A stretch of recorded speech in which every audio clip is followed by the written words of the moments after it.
Bonjour frères et sœurs et bienvenue sur la chaîne Sinaï TV. Moi c'est le frère Olivier avec qui vous aurez des temps de partage et d'édification. La Bible nous parle ici d'un être qui séduit toute la terre.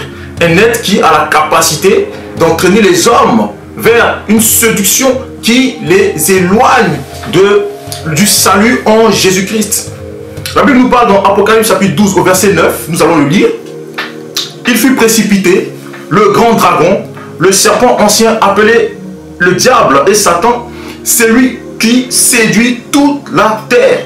Il fut précipité sur la terre et ses anges furent précipités avec lui. La Bible nous présente ici l'existence d'un être, un serpent ancien qui séduit toute la terre, qui emmène les hommes vers une séduction. Par son activité, ce serpent entraîne les hommes vers des doctrines, vers des enseignements. Et la Bible nous dit dans 1 Timothée 4, à partir du premier verset, que l'Esprit dit expressément que dans les derniers temps, beaucoup abandonneront la foi pour se tourner vers l'esprit séducteur et des doctrines de démons. La Bible nous présente ici des doctrines de démons.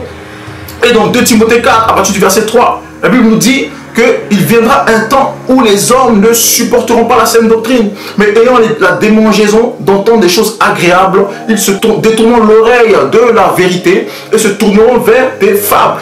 Donc ici, la Bible nous présente une forte activité de ce serpent ancien. Il y a une forte activité. Et depuis le jardin, dès lors où le serpent a reçu une sentence de la part de Dieu qui lui a dit que la femme, la postérité de la femme t'écrasera à la tête. Ce qui signifie littéralement que cette femme aura l'ascendant sur ce serpent. Parce que ce serpent sera écrasé à la tête par cette femme. Et qui est cette femme? La Bible déclare que l'Église est semblable à une vierge, car l'apôtre Paul dit que je vous ai fiancé à un seul époux comme une vierge pure. L'apôtre Paul nous a fiancés, donc nous sommes l'Église, à l'image dans Matthieu chapitre 25. La Bible nous présente ici l'Église comme 10 vierges, donc cette femme là qui écrasera le serpent littéralement n'est rien d'autre que l'Église. Cette femme est la symbolique de l'Église.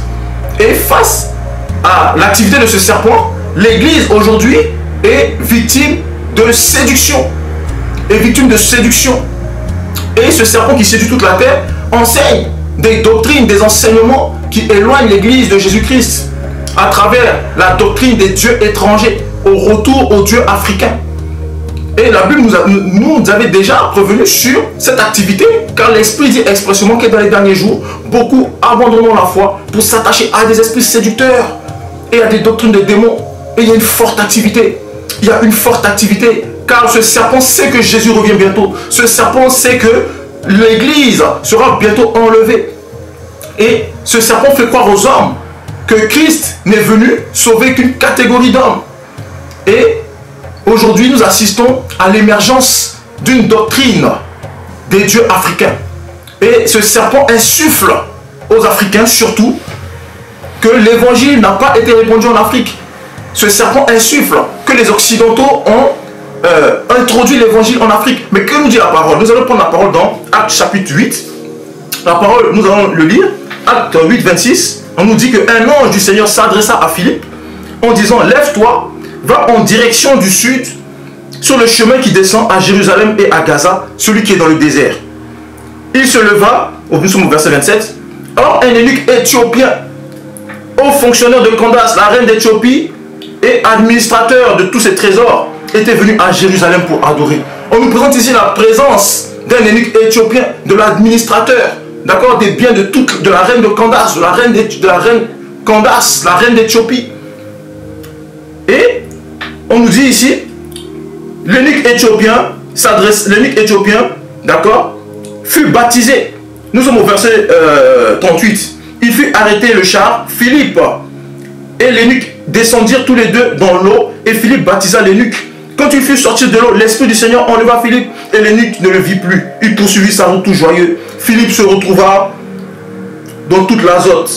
Puis il alla jusqu'à Césarée, on évangélisait toutes les villes par lesquelles il passait. On a vu ici que l'eunuque éthiopien a accepté le Seigneur, accepté Jésus-Christ comme Seigneur et Sauveur. L'eunuque éthiopien a reçu l'évangile, même avant même l'arrivée des Occidentaux. Et l'eunuque éthiopien, a été baptisé par Philippe. Alors ce serpent ancien travaille. Et la Bible nous dit que sa fin sera l'étang ardent de feu et de soufre.